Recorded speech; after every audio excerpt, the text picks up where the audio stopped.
On today's episode of the Telehealth Heroes podcast, we get to talk with Dr. Susan Mazer, who is the CEO and co-founder of Healing Healthcare Systems, who create music and television programs found in thousands of hospitals and clinics nationwide. Susan, welcome to the show today. Thank you so much, Brandon. So tell us a little bit more about Healing Healthcare Systems and the service you guys provide. Okay, so a little background. My husband and I are professional musicians, and for many years we played full-time professionally, and then in the early 80s I started working with nurses. By the late 80s, Dallas Smith is my husband. He and I were working together, and the question we asked is, given that music helps patients in so many ways, how can we deliver the music that will really comfort them in the middle of the night? Because a nurse had asked us, what can I do for my patients at 3 a.m? And we looked around, and the technology in every patient's room was the patient television. So we began exploring how to deliver the music through closed-circuit television, and that begged the question of, now we're in video land, and what should the images look like?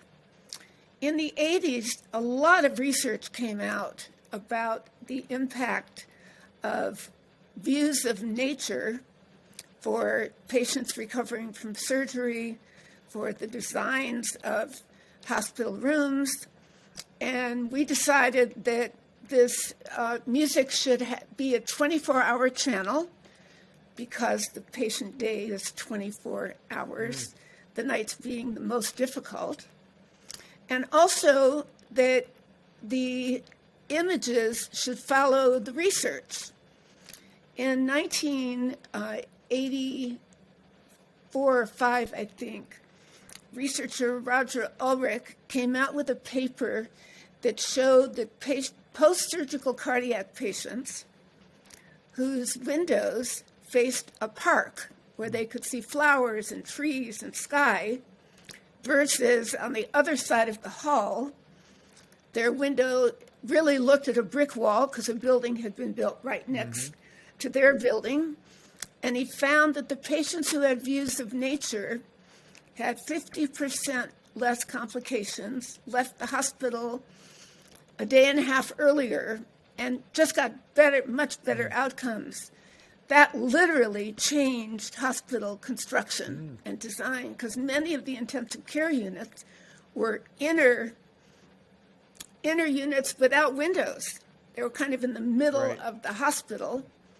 And they found that patients who had no sense of day and night were prone to having ICU psychosis, which could be terminal. So we adopted production standards that really ensure that this channel, which is now called the C.A.R.E channel, C.A.R.E being an acronym for Continuous Ambient Relaxation Environment, would serve patients over the full 24-hour day. So at night, there's a midnight star field, and the patients can leave the channel on all night. The music is more restful. And during the day, it's more active, which it should be during the day. So how do you go about creating this music and deciding what to play and what images to create? And talk a little bit more about that process of creating this experience. Okay, first of all, let's talk about the music. That when we began, what really started the company was the music of my husband and myself, which is non-commercial. Remember, I'm a harpist and he plays woodwinds.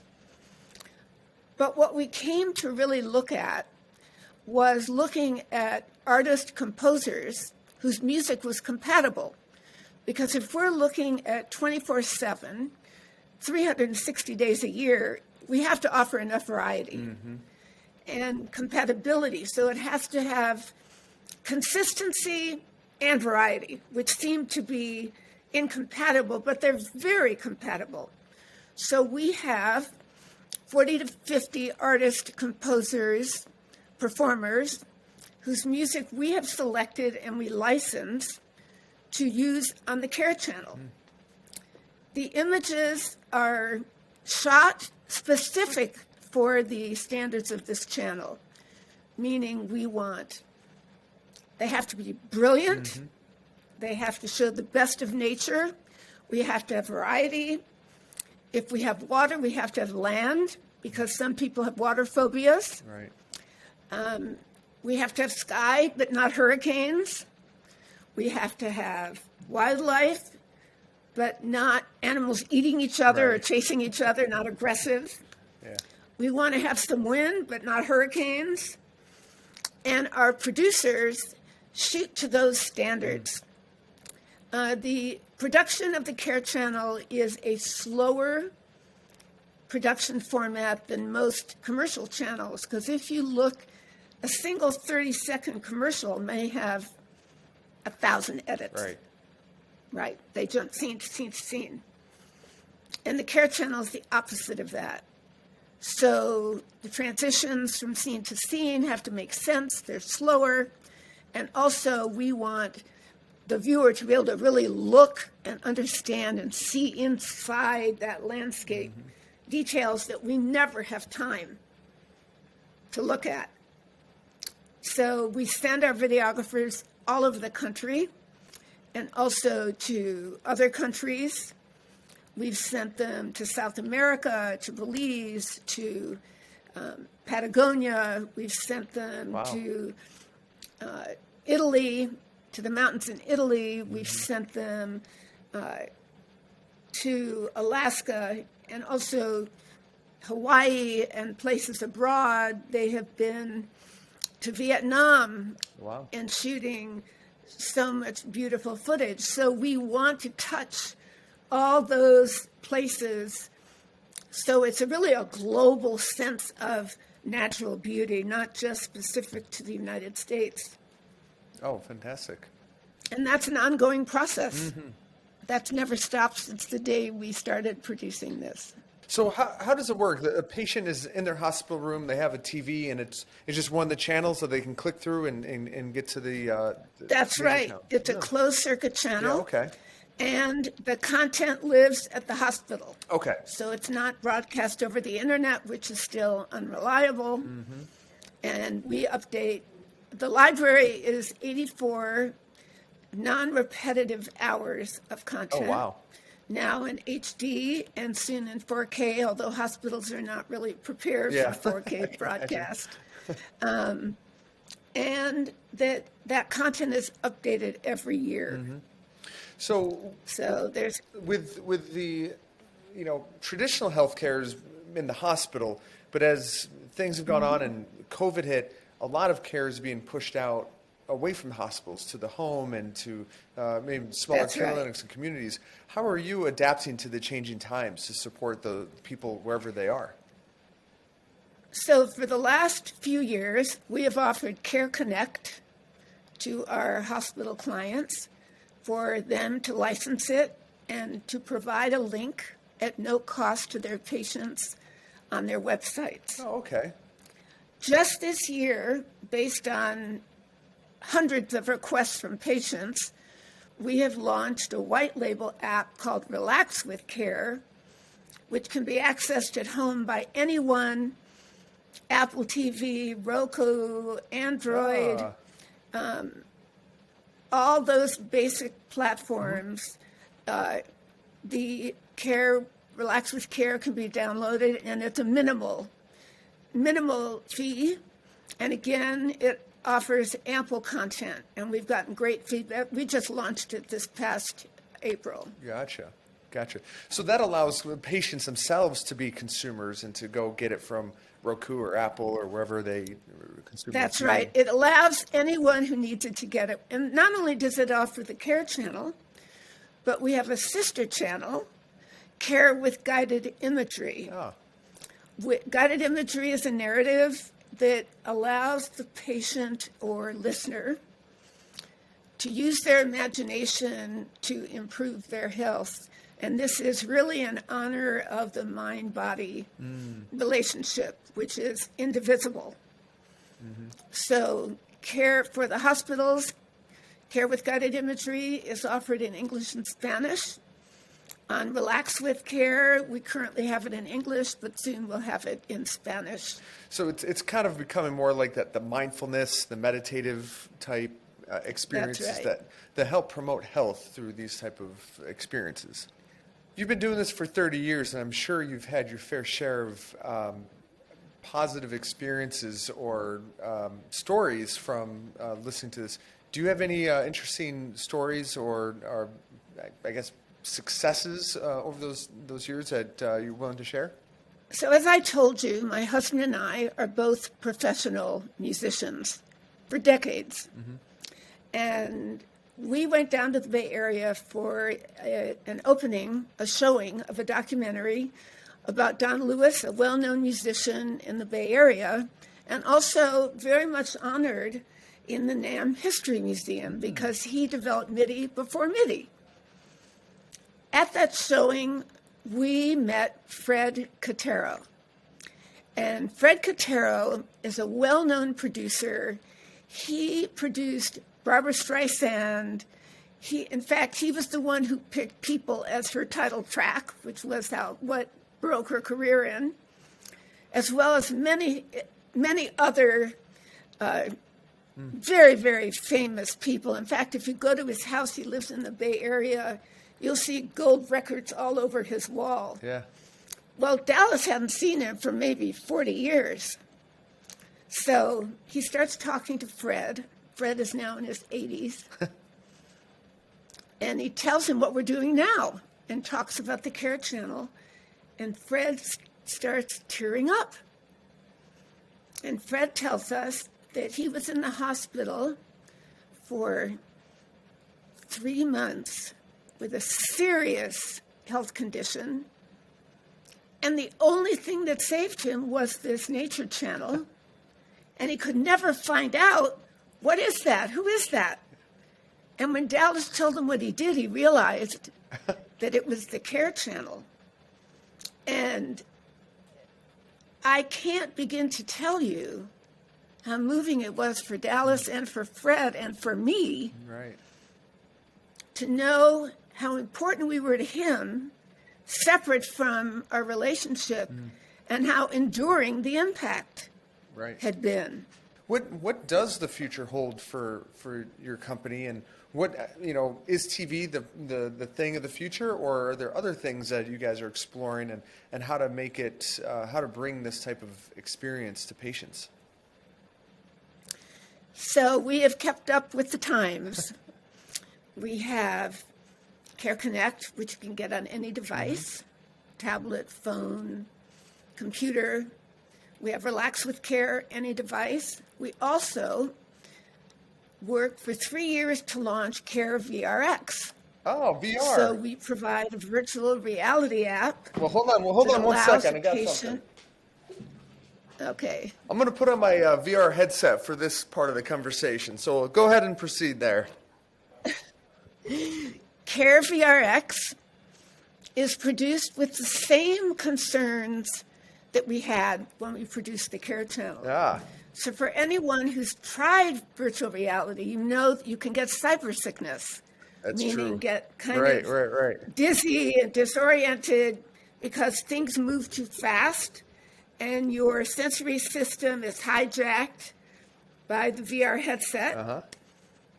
So we produced it to avoid that. So the production of C.A.R.E. VRX follows the same kind of research. We don't want anyone falling. We want them to be able to sit there in a natural environment and look around 360 degrees, look down, look up.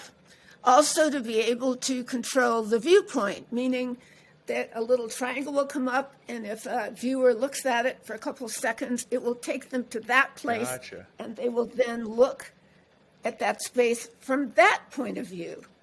Yeah. So, like in this VR space, you allow them to immerse themselves into this environment with the sound all around them. So it's really a truly immersive experience, not just That's right. on a 2D on a wall TV thing, but you're in the middle of that. That's right.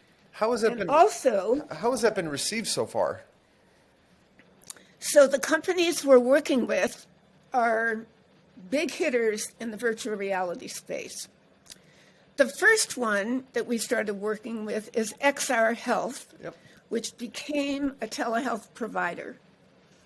And they are based in Boston and Tel Aviv. And they not only have C.A.R.E VRX 360 and the virtual reality in English and Hebrew, but they also wanted a cinema viewpoint. Mm-hmm. So that means you put on the headset and it's like you're in a drive-in theater. So you have nature around you and the screen is in front of you. So patients have a choice of what they want. We've been with them for about 3 years. We also work with Mind VR, MYND VR, and they're in the long-term care space. So they are doing really great work in research, and they allow their viewers to have care as we provided, care with guided imagery, and soon we'll be able to provide the full care channel to the facilities that they work with. Right, right. Well, this is exciting because we are also embarking into telehealth land as well for providers to connect with patients to have virtual visits in the VR space. Right. And one of the things that we talk about is using VR for enhancing therapeutic modalities. And so if you want to provide exposure therapy to somebody with spiders or somebody who's got fear of heights, you can take them up to a tall building in virtual reality and it's safe and they can have that exposure. But I definitely see that the sounds and the environment, having that type of immersive experience is part of therapy, and it's certainly something that makes sense to add to the arsenal of tools available to providers who are using, our Doxy providers who are using VR to provide care to patients. So as you've gone and done this over the past several decades, what are some of the biggest challenges you've faced in delivering this product at high quality to patients? I would say the biggest barrier has been that, especially when we started, anything that was video was considered entertainment. So it was difficult to get past the entertainment factor because our goal is and remains, and was at that time, to have the care channel be part of the patient care plan. And in order to do that, that meant physicians, nurses, clinicians had to stop thinking about how they used the television Friday night after work and start thinking about how does media really serve our patients, and also what is the impact of commercial television on our acute care patients? Because remember, you're not going to get into the hospital if you are not sick enough, because everything is reverted to home care. Well, if you're in a hospital room and the easiest channel to get is CNN or Fox or MSNBC or all those news programs, that's an assault of continual repetitive news on someone who can barely handle what's going on with them. Right. So even when you think about 9/11, on the weeks that followed, all you saw were the Twin Towers falling. You saw them fall hundreds and hundreds of times, and stories about people who were in wheelchairs stuck on the 70th floor didn't get out. So in rehab hospitals, it was very important they had other programming to offer. And nature, the regenerative quality of nature is really hopeful to patients who wonder if they're ever going to recover. Right, right.